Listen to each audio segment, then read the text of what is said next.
Bom dia, 91, tudo bem? Bom, vamos dar continuidade ao nosso estudo sobre os átomos. No vídeo passado, nós aprendemos a consultar alguns elementos na tabela, vimos também algumas características que a tabela tem, como o número atômico, número de massa, distribuição eletrônica, certo? E hoje nós vamos continuar falando sobre os átomos, só que agora com relação aos elétrons. O átomo, ele pode perder ou ganhar elétrons, tá? De acordo com essa perda ou esse ganho, ele vai ser classificado de formas distintas, tá? Só que a partir de agora a gente vai ter que ter cuidado, porque geralmente quando a gente fala em perda ou ganho, a gente sempre associa a conceitos matemáticos. E aí na matemática, o ganho a gente sempre associa a um sinal de positivo, né? De uma adição. E a perda, geralmente a gente associa a um sinal negativo, né? Que é uma subtração. Na química, isso não ocorre, tá?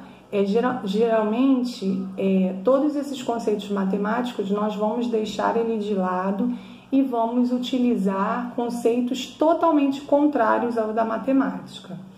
Aqui na química, o que for relacionado a ganho vai ser negativo e quando a gente relacionar a perda, vai ser positivo, tá? O contrário.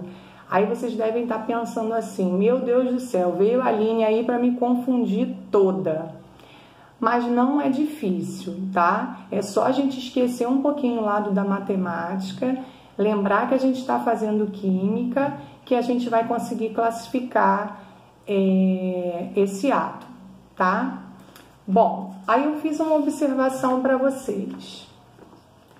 Coloquei aqui, ó, o título da nossa aula de hoje, que é íons. O que são íons? É um átomo que ganhou ou perdeu elétrons, tá? Então, os átomos, eles têm como característica ganhar e perder elétrons. Quando isso acontece, eles são chamados de íons. Aí, no ganhou, eu coloquei o sinalzinho de menos, porque é o contrário da matemática, e no perdeu, eu coloquei o sinalzinho de mais. Essas observações vocês podem anotar no caderno, tá? Para conseguir depois realizar algumas tarefas que eu vou passar. E aí eu coloquei outra observação aqui embaixo, ó. Quando um átomo ganha elétrons, ele torna-se um íon negativo. E aí ele é classificado como ânion. Quando um átomo ele perde elétrons, ele torna-se um íon positivo. E aí ele é classificado como cátion, tá? Então, quando estiver ganhando, ânion. Quando estiver perdendo, cátion. Aí eu fiz um exemplo para vocês, ó.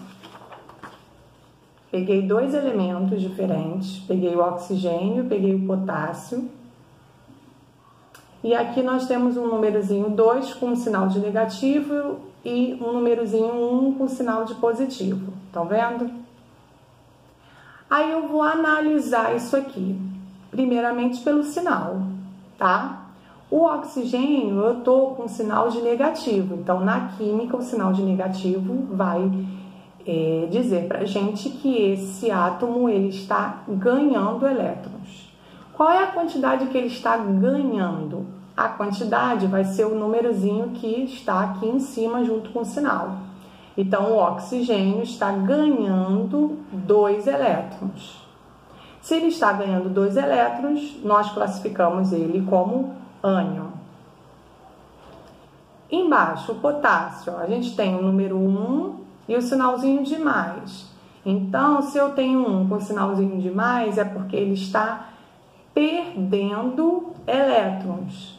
Quantos elétrons quantos elétrons o potássio está perdendo? 1, porque aqui tem um númerozinho 1, tá? Então, o potássio está perdendo um elétron. Quando ele perde elétrons, ele é classificado como cátion. Ok? Ah, professora, como que isso vai aparecer nas nossas atividades? Exatamente como está aqui, tá? Pode aparecer o elemento com o número e o sinal, só para classificar em ânion e cátion, ou pode aparecer o elemento com o número e o sinal pedindo para classificar em ânion e cátion e também dizer se está ganhando ou perdendo e a quantidade que está ganhando ou perdendo, certo? Então, nessa atividade que vocês vão fazer hoje, ainda não aparece isso aqui, mas na próxima atividade eu vou passar uma atividade para vocês exercitarem isso, ok? Na atividade de hoje, vocês vão fazer a página 245, essa aqui, e vai ter uma atividade anexada a esse vídeo, que vocês não precisam imprimir, tá? Dá para copiar no caderno, quem não tiver impressora, dá para copiar no caderno. Vocês copiem no caderno e tentem realizar essa atividade. Essa atividade que vai estar anexada ao vídeo, ela está relacionada ao vídeo da aula passada que nós pesquisamos na tabela periódica, número atômico, a massa atômica, a distribuição eletrônica, o nome dos elementos, o símbolo dos elementos, tá? E aí quem ainda não conseguiu adquirir uma tabela física, vai na internet, coloca na tela do celular um modelo de uma tabela periódica com a distribuição eletrônica para conseguir fazer essa atividade, ok? E aí, na semana que vem a gente corrige, certo? Um beijo para vocês, continuem estudando e não deixem acumular a matéria, ok? Um beijinho e até a próxima!